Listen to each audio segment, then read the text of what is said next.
কৃষ্ণ। বন্ধুরা দেখো, আজকে আমার গোপু সোনা ফুলের সাজে পুরো ফুলের জামা পরেছে। তো কেমন হয়েছে তোমরা সবাই বলো। এই বলে আজকে আমি গীতা পাঠ শুরু করব, তোমরা সাথে থেকো এবং লাস্টে তোমরা গীতা পাঠ শুনে হরে কৃষ্ণ রাধে রাধে লিখতে ভুলো না। আর গোপালের এই ফুলের ড্রেসটা কেমন হয়েছে সবাই কমেন্টে লিখো। ফুলের ড্রেসটা কেমন হয়েছে, পুরো ফুলের জামা পরিয়ে ফুলের চূড়া পরিয়েছি। তো তোমরা সবাই বলো কেমন লাগছে। এই বলে আমি আজকে সকালের গীতা পাঠ শুরু করছি, সবাই সাথে থাকো। হরে কৃষ্ণ কৃষ্ণ কৃষ্ণ হরে হরে, হরে রাম রাম রাম হরে হরে। রাধা মাধব রাধা মাধব। যে ব্যক্তি কৃষ্ণ ভাবনায় যুক্ত নয়, তার চিত্ত সংযত নয় এবং তার পারমার্থিক বুদ্ধি থাকতে পারে না। আর পরমার্থ চিন্তাশূন্য ব্যক্তির শান্তি লাভের কোনো সম্ভাবনা নেই। এই রকম শান্তিহীন ব্যক্তির প্রকৃত সুখ কোথায়? তাই আমরা আজকে জানব, ভগবানের সেবায় নিজেকে নিয়োজিত না করলে কোনো মতেই শান্তি পাওয়া যেতে পারে না। ভগবান নিজের পঞ্চম অধ্যায়ে প্রতিপূর্ণ করেছেন যে যখন কেউ হৃদয়গম্য হতে পারে, কৃষ্ণই হচ্ছেন সমস্ত যজ্ঞ ও তপস্যার একমাত্র ভোক্তা। তিনি সমস্ত বিশ্ব চরাচরের অধীশ্বর এবং তিনি সমস্ত জীবের প্রকৃত ও শুভাকাঙ্ক্ষী বন্ধু। তবে সে প্রকৃত শান্তি লাভ করতে পারে। তাই যে শ্রীকৃষ্ণ ভাবনাময় যুক্ত নয়, তার জীবনের কোনো চরম উদ্দেশ্যই থাকে না। জীবের চরম উদ্দেশ্য কী তা না জানাই তার সমগ্র অশান্তির কারণ। কিন্তু কেউ যখন বুঝতে পারে শ্রীকৃষ্ণই হচ্ছেন পরম ভোক্তা, অধীশ্বর ও সর্বভূতের পরম সুহৃদয়, তখন তার মন শ্রীকৃষ্ণের সেবায় একাগ্র হয়ে ওঠে এবং তার ফলে সে প্রকৃত শান্তি লাভ করে। তাই শ্রীকৃষ্ণের সঙ্গে সম্বন্ধ রহিত হয়ে যে তার সময় অতিবাহিত করে যে যতই লোক দেখানো তথাকথিত শান্তি ও পরমার্থিক প্রগতির বুলি আওড়ায় না কেন, সে সর্বদাই দুঃখ দুর্দশায় পীড়িত ও অশান্ত কৃষ্ণ ভাবনামিত হচ্ছে। একটি স্বয়ং প্রকাশিত শান্তিপূর্ণ পরিবেশ যা শ্রীকৃষ্ণের সঙ্গে একমাত্র সম্বন্ধ গড়ে তোলার মাধ্যমেই লাভ করা যায়। ইদানিয়াং হি চরতাং জন্মনঃ নুবিদ্ধিতায়ে তদস্য হরতি প্রজ্ঞাং বায়ুর্নবমি ব্রহ্মস্যি। মানে হচ্ছে, প্রতিকূল বায়ু নৌকাকে যেমন অস্থির করে, তেমন সদা বিচরণীকারী যে কোনো একটি মাত্র ইন্দ্রিয় আকর্ষণকে মন অসংযত ব্যক্তির প্রজ্ঞাকে হরণ করতে পারে। তাই ভগবত ভক্ত যদি তার সব কয়টি ইন্দ্রিয়কে ভগবানের সেবায় নিয়োজিত না করেন, যদি তার কোনো একটি ইন্দ্রিয় জড় সুখ উপভোগ করার প্রয়াসী হয়, তাহলে তার মন ভগবানের শ্রীচরণ কমল থেকে বিচ্ছিন্ন হয়ে পড়বে। ফলে তার পারমার্থিক উন্নতি বাধাপ্রাপ্ত হবে। মহারাজ অম্বরীশের ভগবত ভক্তির মাধ্যমে আমরা শিক্ষা পাই, তার মতো আমাদের সব কয়টি ইন্দ্রিয়কে ভগবানের সেবায় নিয়োজিত করতে হবে। তাহলেই মন একাগ্র হয়ে ভগবান শ্রীচরণে সমাধিস্থ হবে, কেননা সেটি হচ্ছে মনকে নিয়ন্ত্রণ করার এক যথার্থ কৌশল।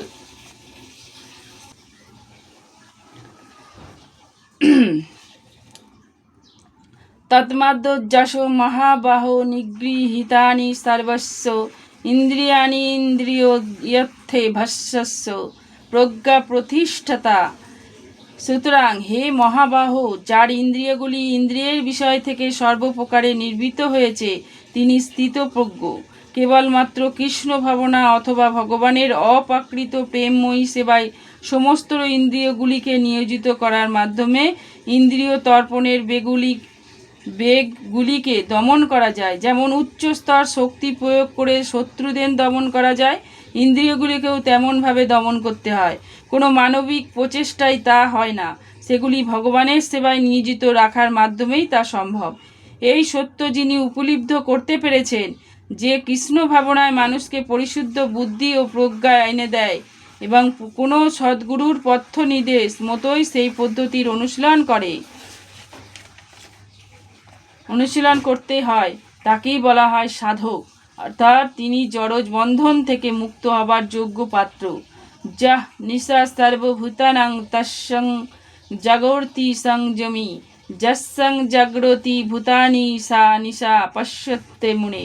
সমস্ত জীবের পক্ষে যা রাত্রি স্বরূপ স্থিতপ্রজ্ঞ, সেই রাত্রিতে জাগরতি থেকে আত্মবুদ্ধিনিষ্ঠ আনন্দকে সাক্ষাৎ অনুভব করেন। আর যখন সমস্ত জীবেরা জেগে থাকে তখন তত্ত্বদর্শী মুনির নিকট তা রাত্রি স্বরূপ হয়। এই জগৎ দুই রকমের বুদ্ধিমান লোক আছে।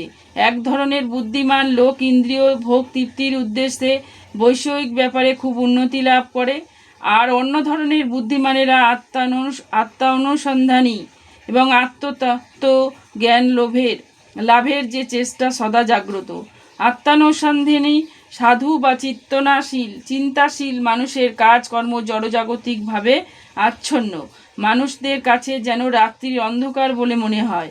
আত্ম উপলব্ধি সম্পর্কে অজ্ঞতার জন্যই জড়জাগতিক মানুষেরা তেমন রাত্রির অন্ধকারে ঘুমিয়ে থাকে, কিন্তু তত্ত্বদর্শী মুনি জড়জাগতিক মানুষদের রাত্রিতে সজাগ থাকেন। সেই সময় সাধুজন অত্যাধিক চর্চার ক্রমশ অগ্রগতির পথে অপ্রাকৃত আনন্দ উপলব্ধি করেন। আর তখন সংসারী লোক রাত্রিতে ঘুমিয়ে থেকে নানা রকম ইন্দ্রিয় উপভোগের স্বপ্ন দেখে, এবং সেই স্বপ্নে সে কখন নিজেকে সুখী মনে করে, কখনো ঘুমের ঘোরে দুঃখী মনে করে। এই সমস্ত জড়জাগতিক সুখ দুঃখের প্রতি আত্মা অনুসন্ধানী ব্যক্তি সর্বদাই উদাসীন থাকেন। তিনি জড়জাগতিক প্রতিক্রিয়া সম্পূর্ণ নিষ্পৃহ হয়ে আত্মা উপলব্ধির কাজে সচেষ্ট থাকেন। অপূর্য মনো চল প্রতিষ্ঠাং সমুদ্র মাপ প্রবিশান্তি যদৎ তদৎ কামাজং প্রবিশান্তি সর্বে সা শান্তিমাপলতি ন কামকামী। মানে হচ্ছে বিষয়কামী ব্যক্তি কখনো শান্তি লাভ করে না। জলরাশি যেমন সদা পরিপূর্ণ এবং স্থির সমুদ্রে প্রবেশ করেও তাকে ক্ষোভিত করতে পারে না, কাম সমূহে তেমন স্থিতপ্রজ্ঞ ব্যক্তি পবিত্র হয়েও তাকে বিক্ষুব্ধ করতে পারে না। অতএব তিনি শান্তি লাভ করেন। তাৎপর্য হচ্ছে, যদি মহাসমুদ্র সব সময় জলে পূর্ণ থাকে এবং বর্ষার সময় নদী বাহিত হয়ে আরও জল সমুদ্রে প্রবেশ করে, কিন্তু সমুদ্রের কোনো পরিবর্তন হয় না, স্থির থাকে, সমুদ্র তখন বিক্ষুব্ধ হয় না, এমনকি বেলাভূমি অতিক্রম করে প্লাবিতও হয় না। কৃষ্ণ ভাবনায় মগ্ন কৃষ্ণ ভক্তও সর্ব অবস্থাতে তেমনই অবলোচিত থাকে। যতক্ষণ মানুষ জড় দেহ নিয়ে আছে ততক্ষণ ইন্দ্রিয় তৃপ্তির জন্য দেহের চাহিদাও থাকবে, কিন্তু ভগবানের ভক্ত তার পূর্ণতার জন্য এই সমস্ত কামনা বাসনার দ্বারা কখনোই বিচলিত হয় না, কারণ কৃষ্ণ ভক্তের কোনো কিছুর অভাব নেই। ভগবান তার সমস্ত অভাব মোচন করেছেন, তাই তিনি সমুদ্রের মতো নিজের মধ্যে সর্বদা পরিপূর্ণ। ইন্দ্রিয় নদী বেয়ে কামনা বাসনা জলই তার হৃদয়ে প্রবেশ করুক, তার হৃদয় সমুদ্রের মতোই অবচলে ভাবে পরিপূর্ণ থাকে। এটি হচ্ছে ভগবত ভক্তের লক্ষণ। জড়জগতে ভোগ বাসনার প্রতি তিনি সম্পূর্ণ উদাসীন। যদিও বাসনাগুলি তার মধ্যে রয়েছে, ভগবান সেবায় গভীরভাবে মগ্ন থাকার ফলে তিনি যে শান্তি লাভ করেছেন তা সমুদ্রের মতোই অতল স্পর্শী। কোনো কিছুই তাকে আর বিচলিত করতে পারে না। পক্ষান্তরে অন্যেরা, এমনকি যারা মুক্তির আকাঙ্ক্ষী, জাগতিক সাফল্যর আকাঙ্ক্ষী, কি আর কথা, তারাও সর্বদাই অশান্ত। সকাম কর্মী, মুক্তিকামী ও সিদ্ধিকামী যোগী সকলেই অশান্ত, যেহেতু তাদের অপূর্ণ বাসনা, কিন্তু কৃষ্ণ ভক্ত ভগবানের সেবায় সর্বোত্তভাবে পরম শান্তি লাভ করে থাকেন। তার কোনো বাসনাই অপূর্ণ থাকে না। বাস্তবিক পক্ষে তিনি এমনকি জড়জগতের তথাকথিত বন্ধন থেকে মুক্তি কামনা করেন না। কৃষ্ণ ভক্তদের কোনো জড় কামনা থাকে না, তাই তারা সম্পূর্ণরূপে শান্ত।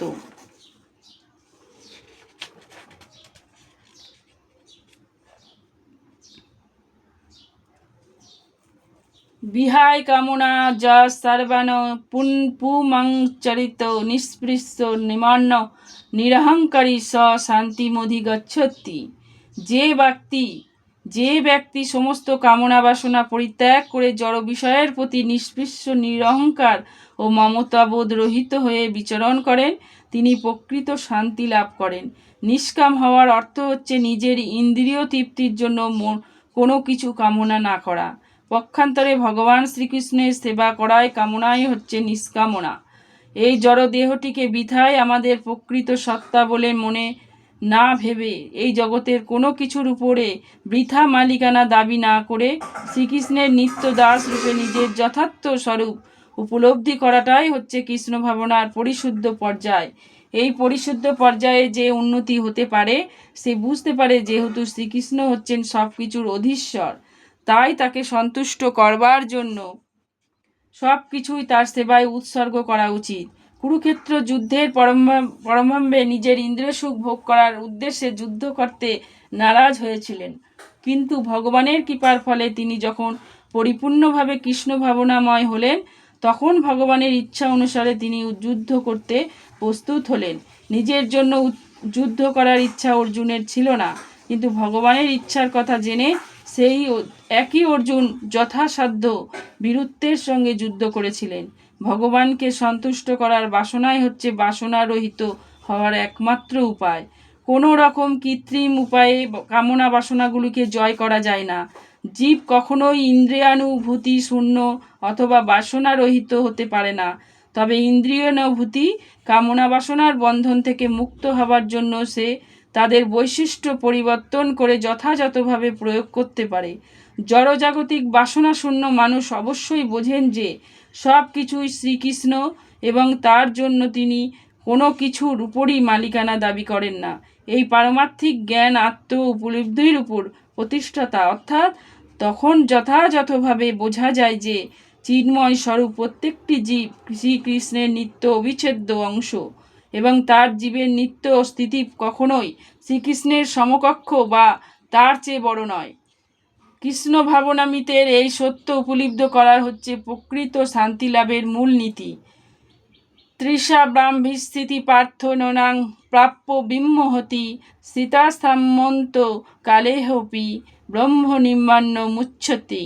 মানে হচ্ছে এই প্রকার স্থিতিকেই ব্রহ্মস্থিতি বলে। হে পার্থ, যিনি এই স্থিতি লাভ করেন তিনি মোহপ্রাপ্ত হন না।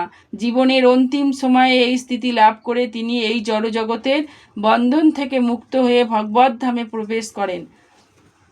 কৃষ্ণ ভাবনামৃত অর্থাৎ ভগবত পরায়ণের দিব্য জীবন এবং এক মুহূর্তের মধ্যে লাভ করা সম্ভব, আবার লক্ষ কোটি জীবনের তার নাগাল পাওয়া অসম্ভব না হতেও পারে।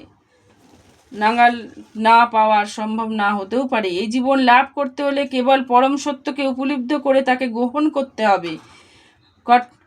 খট্টাঙ্গ মহারাজ তার মৃত্যুর মাত্র কয়েক মুহূর্তে পূর্বে ভগবানের চরণাবিন্দে আত্ম উৎসর্গ করার ফলে জীবনের সেই পর্যায়ে উপনীত হয়েছিলেন। নির্মাণ কথাটির অর্থ হচ্ছে জড়জীবনের সমাপ্তি। বৌদ্ধদের মতে জড়জীবনের সমাপ্তি হলে আত্ম অসীম শূন্যতার বিলীন হয়ে যায়। ভগবদ্গীতা কিন্তু আমাদের সেই শিক্ষা দেয় না। এই জড়জগতে জীবনের সমাপ্তি হবার পরে আমাদের প্রকৃত জীবন শুরু হয়। এই জড়জাগতিক জীবনধারা পরিসমাপ্ত করতে হবে, এই কথাটি জানায় স্থূল জড়বাদীর পক্ষে যথেষ্ট। কিন্তু যিনি পরমার্থিক জ্ঞান অর্জন করেছেন তিনি জানেন যে এই জড়জগতে জীবনের পরেও আরেকটি জীবন আছে। এই জীবনের পরম সমাপ্তির পূর্বে সৌভাগ্যক্রমে কেউ যদি কৃষ্ণ ভাবনাময় হয় তবে সে তৎক্ষণাৎ ব্রহ্মনিবাস স্তর লাভ করে। ভগবত ধাম ও ভগবত সেবার মধ্যে কোনো পার্থক্য নেই। যেহেতু উভয় চিন্ময়, তাই ভক্তিযোগে ভগবানের অপ্রাকৃত প্রেমময়ী সেবায় নিয়োজিত হওয়ার হচ্ছে ভগবত ধাম প্রাপ্তি। জড়জগতের সমস্ত কর্ম ইন্দ্রিয় তৃপ্তির জন্য সাধিত হয়, কিন্তু চিন্ময় জগতে সমস্ত কর্ম ভগবান শ্রীকৃষ্ণের সেবার জন্য সাধিত হয়। এমনকি এই জীবনে কৃষ্ণ ভাবনায় উন্মত্ত হলে সঙ্গে সঙ্গে ব্রহ্মপ্রাপ্তি হয়, এবং যিনি কৃষ্ণ ভাবনায় মগ্ন তিনি নিঃসন্দেহে ইতিমধ্যে ভগবত ধামে প্রবেশ করেছেন। ব্রহ্ম হচ্ছে জড়বৃত্তির বস্তুর ঠিক বিপরীত। তাই ব্রাহ্মী স্থিতি বলতে বোঝায় জড়জগতের স্তরের অতীত। ভক্তিযোগে ভগবানের সেবা নিবেদন ভগবদ্গীতায় মুক্ত স্তর রূপে স্বীকার করা হয়েছে। সগুণান সমোত্তিতনান ব্রহ্ময়ায় কল্পতে। তাই জড় বন্ধন থেকে মুক্তি হচ্ছে ব্রাহ্মী স্থিতি। স্থিল ভক্তি বিনোদ ঠাকুর ভগবদ্গীতায় 2য় অধ্যায়ে সমগ্র ভগবদ্গীতার সারাংশ বলে বর্ণনা করেছেন। ভগবদ্গীতায় বিষয়বস্তু হচ্ছে কর্মযোগ, জ্ঞানযোগ ও ভক্তিযোগ। 2য় অধ্যায়ে কর্মযোগ ও জ্ঞানযোগ বিশদ বর্ণনা করা হয়েছে। এবং সমগ্র গীতার সারমর্ম স্বরূপ ভক্তিযোগের অভ্যাস দেওয়া হয়েছে। গীতার বিষয়বস্তু সারমর্ম পরিবেশ বিষয় সংখ্যা যোগ নামক শ্রীমদ্ ভগবদ্ গীতার 2য় অধ্যায়ে ভক্তি বেদান্ত তাৎপর্য সমাপ্ত হলো। হরে কৃষ্ণ কৃষ্ণ কৃষ্ণ হরে হরে, হরে রাম রাম রাম হরে হরে।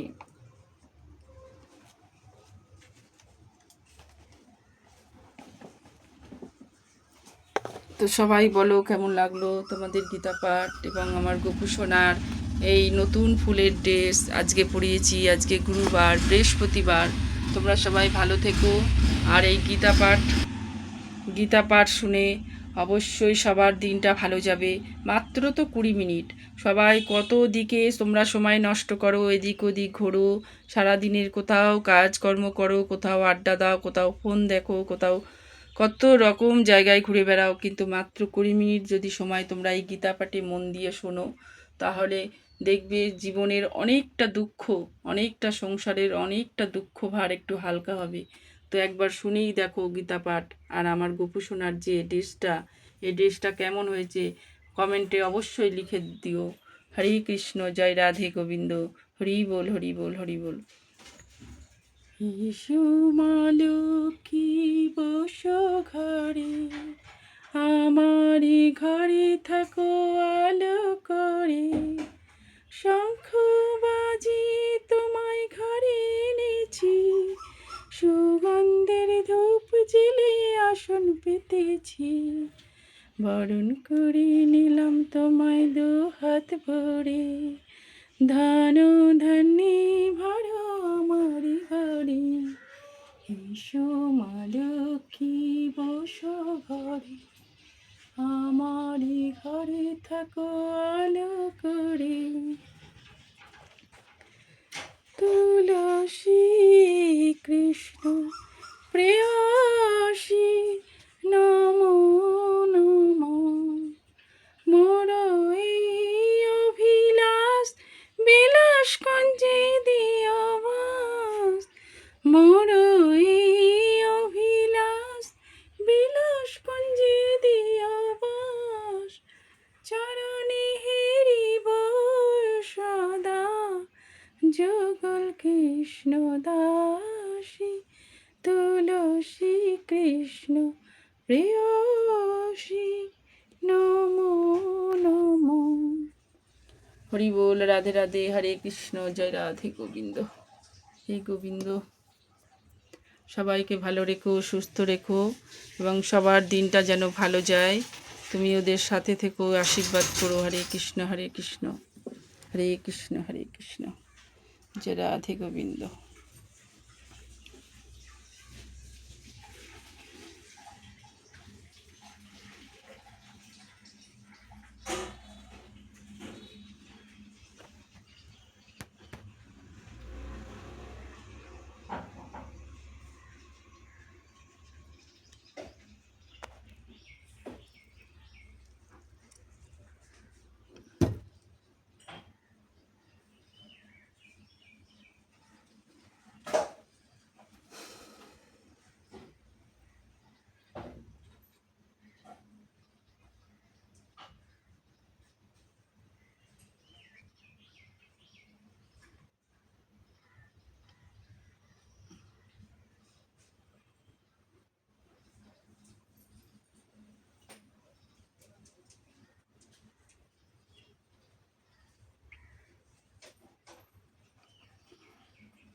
হরে কৃষ্ণ, জয় রাধে গোবিন্দ, হরি বল। জয় রাধে রাধে, কৃষ্ণ কৃষ্ণ গোবিন্দ গোবিন্দ বলো রে, ছাড়ো রে মন ভবের আশা, কুচর্চা করি কিসের নেশে, হরি নাম পরম ধর্ম, জীবের মন ধর্ম অধর্ম কুকর্ম ভালো রে, জয় রাধে রাধে, কৃষ্ণ কৃষ্ণ গোবিন্দ গোবিন্দ বলো রে। হরি বল।